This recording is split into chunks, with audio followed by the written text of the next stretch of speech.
మనతో పాటు పాల్గొంటా ఉన్నారు. ఇప్పుడు మొట్టమొదటిసారిగా మీడియా ముందుకు వస్తా ఉన్నాడు నందకుమార్. మొయినాబాద్ ఫామ్ హౌస్ కేసులో ఒక నిందితుడిగా అప్పటి టీఆర్ఎస్ ప్రభుత్వం చేసినటువంటి దరిమిల ఆయన జైలు జీవితం తర్వాత ఆయన ఆస్తులను కొల్లగొట్టడానికి మొయినాబాద్ కేసును ఎట్లా వాడుకున్నారు, ఆయన నష్టపరచడానికి ఎట్లా చేశారు అనేది మనతో పాటు జైన్ అయితే ఉన్నారు. ప్లీజ్ వెల్కమ్ అన్న.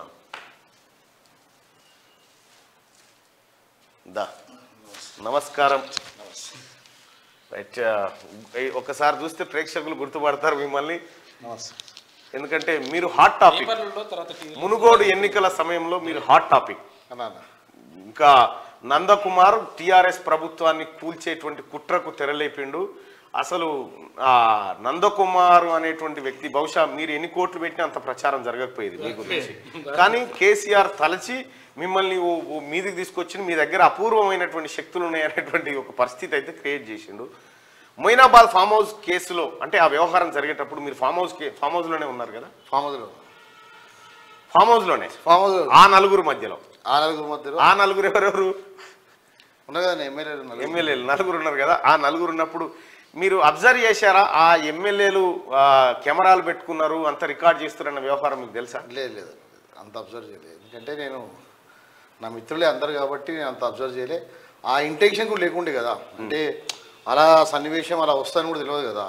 జస్ట్ క్యాజువల్ మీటింగు, జస్ట్ పూజల గురించి డిస్కస్ చేద్దామని వెళ్ళినప్పుడు ఇంకా ఆ డౌట్ దృష్టిలో నేను ఆలోచించలే. ఎప్పుడు నార్మల్గా వెళ్ళాము, కూర్చున్నాము, మాట్లాడుతున్నాము. అట్లా నేను ఫస్ట్ రామచంద్ర భారతి, పైరెడ్డి రోహిత్ రెడ్డి గారు ముగ్గురం వెళ్ళాము.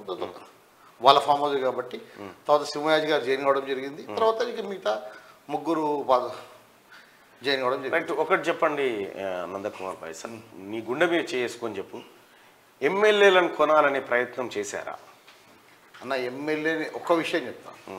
సరే, ఎమ్మెల్యేని కొనుగోలు చేయాలంటే నందకుమార్ ఎవరండి చెప్పండి ఫస్ట్ పాయింట్. నేను మిమ్మల్ని అడుగుతున్నాను మీడియా ముఖ్యంగా. ఎమ్మెల్యేని కొనుగోలు చేయాలంటే ఒకవేళ బీజేపీ కొనుగోలు చేయాలనుకుంది, ఆర్ఎస్ఎస్ఏ కొనుగోలు చేయాలంటే ఆర్ఎస్ఎస్ బీజేపీ అని ఏం చేశారు అక్కడ కాబట్టి ప్రచారం జరిగింది కాబట్టి జరిగింది అనుకోండి. నేను ఎందుకని, నేను ఎవరన్నా, నేను బీజేపీ కార్యకర్తనా, ఆర్ఎస్ఎస్ కార్యకర్తనా, లేకుంటే ఇంకేదన్నా ఇలాంటి పనులు నేను ఎప్పుడైనా చేశానా? నా వ్యాపారం ఏంటి, నేనేంటి? నేను హోటల్ ఇండస్ట్రీ నడిపేవాడిని. ఢిల్లీ నుంచి పెద్ద నన్ను పిలిపించి బాబు ఇక 100 కోట్లు తీసుకో వెళ్ళి వాళ్ళని కొనుక్కోరు రా అని చెప్తారా? మీరే చెప్పండి. అంటే ఇంతమంది పెద్ద పెద్ద 30-40 సంవత్సరాల నుంచి ఉన్న బీజేపీలో పాతకపోయిన లీడర్స్ ఉన్నారు. పెద్ద పెద్ద అంటే ఈ దాంట్లో చాలా పెద్దవాళ్ళు ఉన్నారు. విశ్వనాథ్ ఉన్న తర్వాత నన్ను ఎందుకు పిలిచి చేస్తారని మీరు అనుకుంటారు చెప్పండి.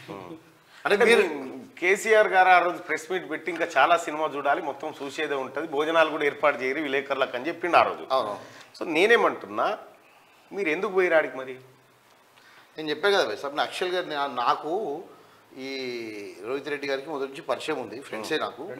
సో ఈ సింహయాజీ గారు అనేవారు నాకు జూలై 22 పరిచయం జరిగినప్పుడు దాన్ని నాకు ఇట్లా నేను ఒక పాన్ మసాలా బ్రాండ్ కొనుక్కున్నాం మేము బిజినెస్ పరంగా. నేను ఈ వృత్తిలో హాస్పిటాలిటీ ఇండస్ట్రీలో లాస్ట్ 30 సంవత్సరాలు 20 సంవత్సరాలు ఉన్నాం కాబట్టి సరే కొద్దిగా నాకేంటంటే నేషనల్ లెవెల్లో ఇంటర్నేషనల్ లెవెల్లో బిజినెస్ చేయాలని కోరిక ఉంటుంది అనమాట. ఇప్పుడు నాది నేను అప్గ్రేడ్ చేసుకుంటుంటాను.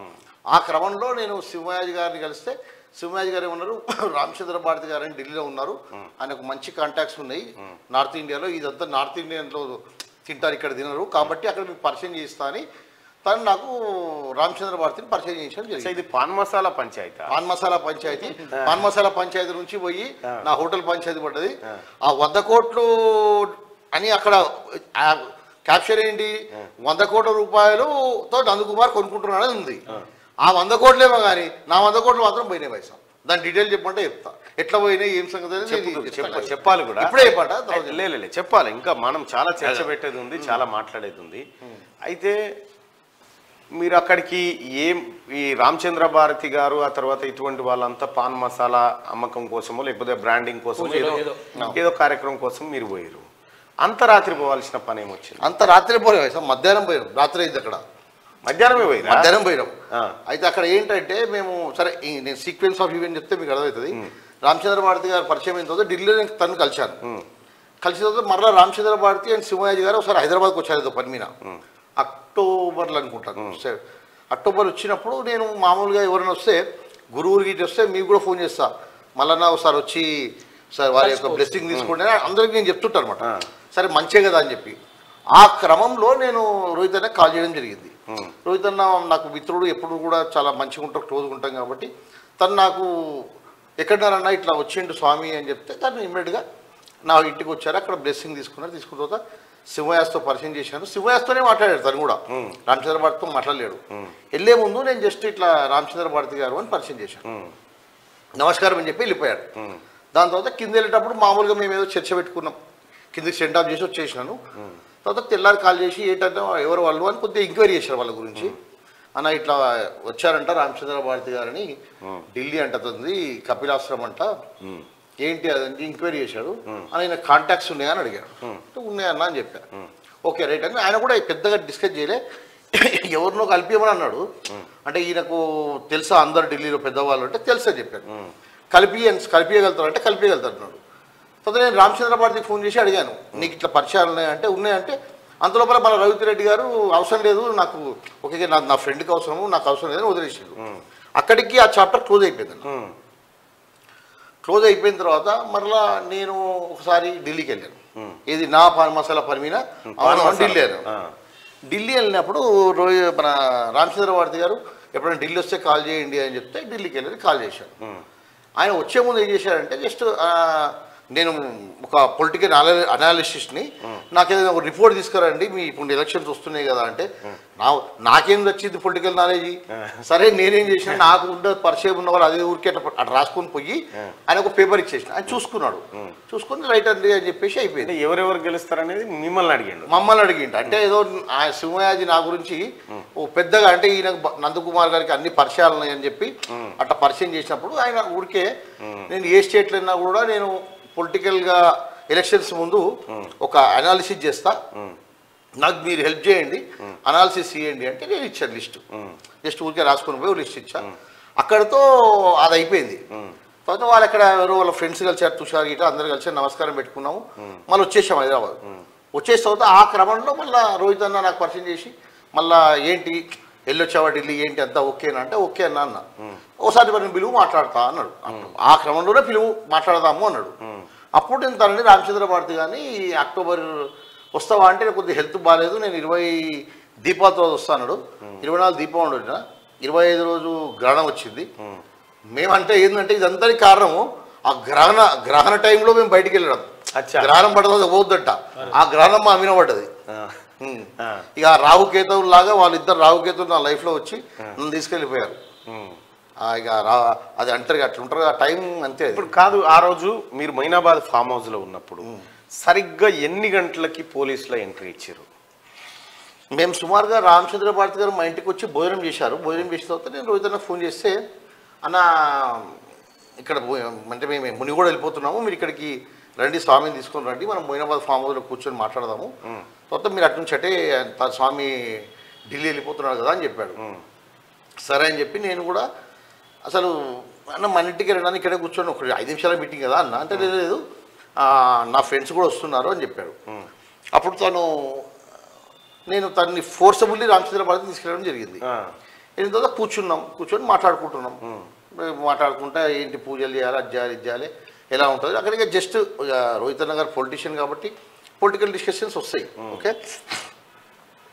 అన్న కొద్దిగా కొద్దిగా పొలిటికల్ డిస్కషన్స్ వస్తాయి.